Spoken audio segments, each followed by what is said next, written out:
Di dalam hadirat-Mu kami mengakui bahwa kami adalah orang berdosa, kami orang yang jahat, tidak ada satupun kebenaran maupun kebaikan dalam kehidupan kami.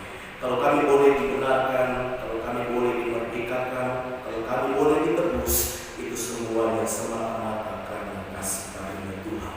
Kami membuka hati dan pikiran kami pada siang hari ini, Bapa di surga. Di dalam nama Yesus berfirman-Lah, berikan hamba hikmat untuk bisa menyampaikan apa yang menjadi isi hati dengan bahasa yang sederhana dan mudah dimengerti. Di dalam nama Tuhan Yesus Kristus kami alaskan doa kami. Haleluya. Sekian kita berkata amin. Oke, puji Tuhan, selamat siang dan shalom. Shalom semuanya. Puji Tuhan, saya bersuka cita bisa kembali hadir untuk melayani para abdi negara yang luar biasa, yaitu bapak-bapak yang tergabung di dalam satuan Korem seperti Ketua Tarilato serta jajaran. Mari kita buka kitab Mazmur pasal 146 ayat pertama sampai ayat 2. Nah, firman Tuhan menuliskan demikian. Kitab Mazmur pasal 146 ayat pertama sampai ayat 2. Haleluya. Pujilah Tuhan, hai jiwaku. Aku hendak memuliakan Tuhan selama aku hidup, dan bermazmur bagi Allahku selagi aku ada. Berbahagialah mereka yang mendengar dan melakukan setiap apa yang dikatakan kebenaran firman Tuhan.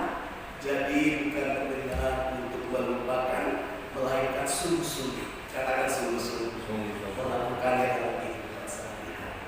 Sebelum kita mendengarkan renungan, saya berikan kesempatan. Apakah ada dari Bapak yang Bapak ingin berkesempatan pujian atau kesaksian?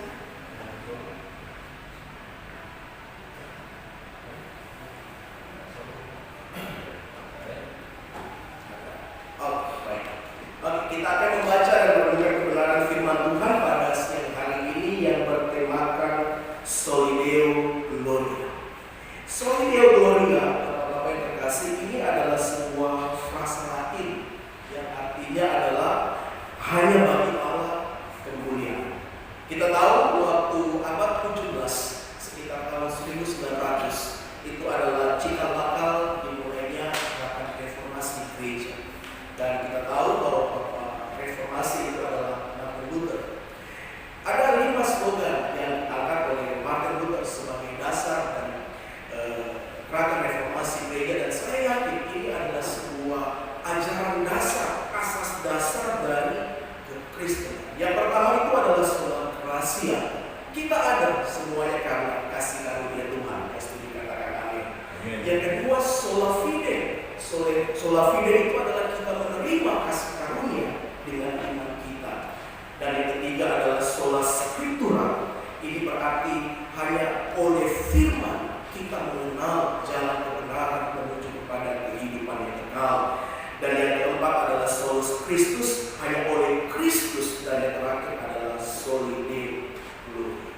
Tentang bagaimana cara kita hidup sebagai orang yang percaya, Bapak Ibu yang terkasih, kita harus hidup memuliakan Tuhan. Amin. Ada seorang komposer yang bernama Johann Sebastian Bach. Karya-karya yang lagu-lagunya itu banyak dipakai di gereja. Kalau kita melihat lagu kayak misalnya di Kidung Jemaat ataupun di buku nyanyi yang lain, kalau ada kode SDG, itu artinya Soli Deo Gloria. Karyanya yang persembahkan hanya bagi Tuhan. Amin. Nah, ini pesan Tuhan yang ingin saya sampaikan sebagai hamba Tuhan pada siang hari ini, Bapak Ibu yang terkasih. Seperti apa yang dikatakan oleh pemazmur, bahwa dia hendak memuji Tuhan selagi aku hidup, dan dia hendak bermazmur selagi aku ada. Artinya, selama jantung kita masih bergetar, selama seluruh anggota tubuh kita masih bisa bergerak, tangan kita masih bergerak, kaki kita masih bisa berjalan, mulut kita masih bisa mengeluarkan suara, seluruh organ tubuh kita masih berfungsi dengan baik, kita harus pakai semuanya itu untuk kemuliaan nama Tuhan. Apapun profesi kita, memuliakan Tuhan tidak harus jadi pendeta, ya kan? Kalau semua jadi pendeta, pertanyaannya siapa yang jadi jemaat? Amin. Setiap kita punya bagian kita masing-masing. Seperti kalau organ tubuh, ada bagian tangan, ada bagian kaki, ada bagian mata. Betul atau tidak? Bagaimana mungkin kalau organ tubuh semuanya tangan? Iya kan? Bagaimana mungkin kalau bagian tubuh semuanya mata? Di sini mata, di sini mata, di belakang mata, di mata kaki, ada yang juga disebut mata kaki, tapi bukan berarti mata kaki untuk melihat, bukan gitu. Ada bagian tubuh yang mempunyai fungsinya masing-masing. Bagaimana mungkin kalau misalnya jantung iri kepada hati, iya kan? Atau hati iri kepada otak misalnya, mata iri kepada telinga. Semua organ ini akan mengalami yang namanya kekacauan. Nah demikian pula juga dengan kehidupan kita. Saya berdiri di depan para api-api Allah, api-api negara yang luar biasa. Dia terus berjuang dengan semangat untuk mempertahankan kedaulatan bangsa, yaitu NKRI. Amin. Semoga dia terus kita kumandangkan yang membakar semangat sanubari kita, yaitu NKRI ada mati. Ya kan? Nah pakai itu sudah, pakai profesimu sebagai sebuah instrumen ataupun alat untuk engkau memuliakan Tuhan. Saya secara pribadi, saya dipanggil sebagai hamba Allah. Saya tidak bekerja. Saya hanya hidup dari kemurahan Tuhan.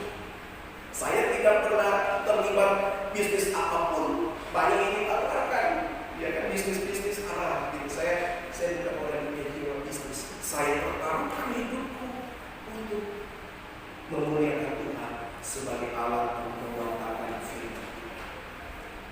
Apakah saya bisa hidup? Saya percaya saya ada di dalam pemeliharaan Tuhan.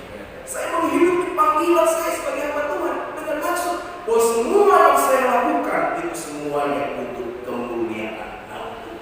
Amin. Mungkin Ibu Sinta punya panggilan yang berbeda.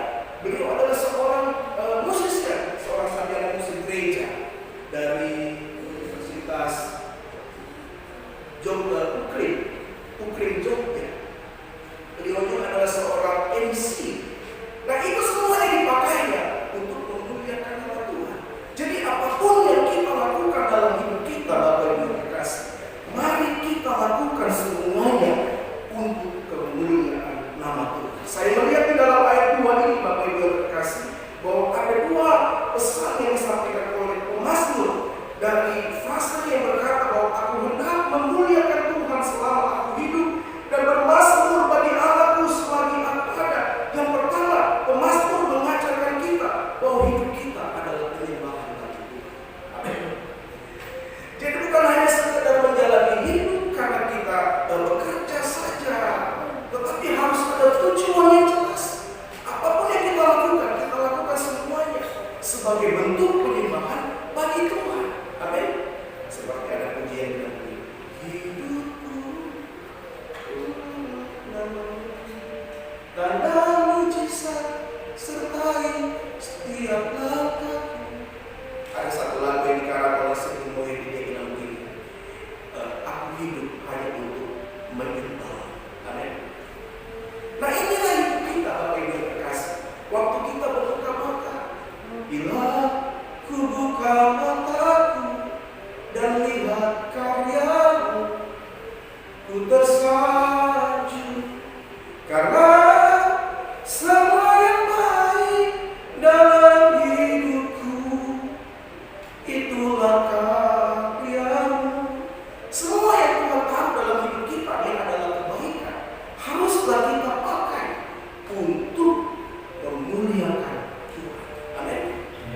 Ada seorang yang bertanya kepada saya yang begini, Pak Pendeta, kalau TNI itu kan tugasnya kan kalau negara lagi ada dalam ancaman, tugasnya dia ada di garda terdepan. Mereka berdosa tidak? Kalau perang tembak orang mati, itu kan artinya membunuh orang. Gitu. Ada yang tanya begini seperti saya. Saya bilang bahwa mereka ada di garda terdepan, di depan, karena memang itu tugas mereka. Dan mereka sebagai hamba Allah, mereka lakukan itu sebagai bentuk penyembahan kepada Tuhan. Bukan berarti membunuh itu tidak dosa, membunuh memang dosa. Tetapi kita melakukannya dengan alasan apa? Ya kan? Kalau kita melakukan dengan alasan untuk membela kedaulatan negara, karena itu adalah peran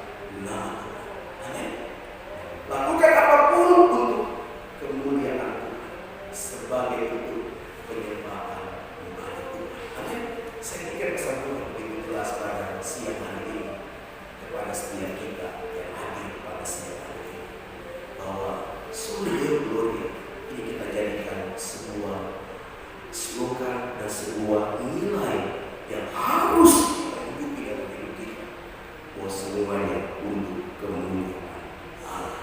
Amin. Katakan kepada rekan samping kiri, bahwa semuanya untuk kemuliaan Allah. Amin. Dan saya akhiri renungan ini dengan sebuah slogan, Soli Deo Gloria, semuanya untuk kemuliaan Tuhan. Berikan tepuk tangan bagi hari kita balik lagi, kita akan mengucapkan Tuhan terima kasih.